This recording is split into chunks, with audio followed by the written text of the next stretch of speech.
আসসালামু আলাইকুম। আমার শ্রদ্ধেয় দর্শক শ্রোতাবৃন্দ কেমন আছেন? আশা রাখছি ভালোই আছেন। আমরাও ভালো আছি আল্লাহর রহমতে। তো আজ আমি রুই মাছের মাথা দিয়ে কচু ঘন্ট করব। কচুর মুখী আপনারা হয়তো বলেন, কেউ বলেন কুড়ি কচু, এরকম। তো রুই মাছের মাথা দিয়ে কচু ঘন্ট করব। এর সঙ্গে আমি কিছু চিংড়ি মাছও দিব। এই চিংড়ি মাছ দিলে আলাদা স্বাদ আসে এবং স্বাদ আরও বাড়ে। কচুটাকে আমি প্রথমেই ম্যাশ করে নেব। এইভাবে সবগুলো আমি ভেঙে নেব আর কি। যে কচুগুলো আমি ভেঙে নিয়েছি, এখন আমি একটু পানি দিয়ে ম্যাশ নেব, এভাবে গুলিয়ে নেব। কড়াই তেল দিয়ে নিচ্ছি, গোটা জিরা, তেজপাতা, পেঁয়াজ কুচি। এখন আমি চালানি পেঁয়াজটাকে বাদামি করে ভেজে নেব।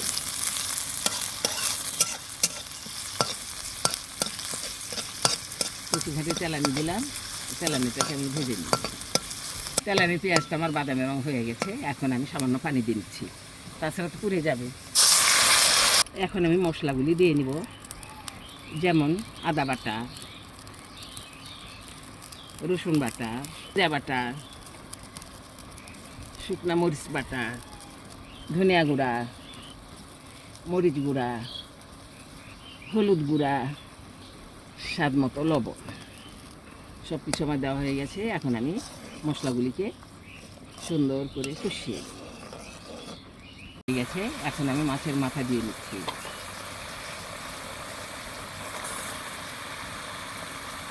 চিংড়ি মাছও দিয়ে নিলাম। মাছের মাথা আর চিংড়ি মাছটাকে আমি কষিয়ে নেব, মশলায় কষিয়ে নেব। মাছের মাথাটা আমার কষানো হয়ে গেছে। এখন মাথাটাকে আমি ভেঙে দেব।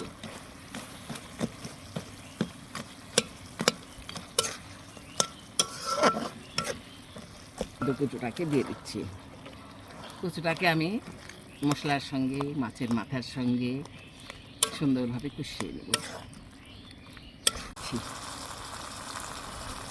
কুচি ছাড়া কাঁচা তেঁতুল দিয়ে দিলাম।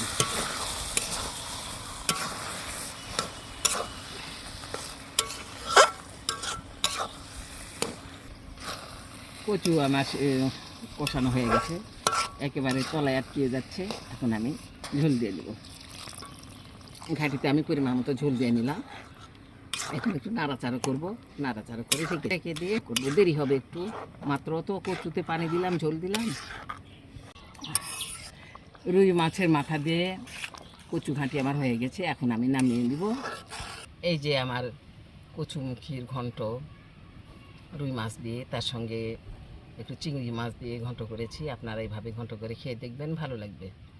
আপনারা সবাই ভালো থাকবেন, সুস্থ থাকবেন, আমাদের ভিডিওর সঙ্গেই থাকবেন। আল্লাহ হাফেজ।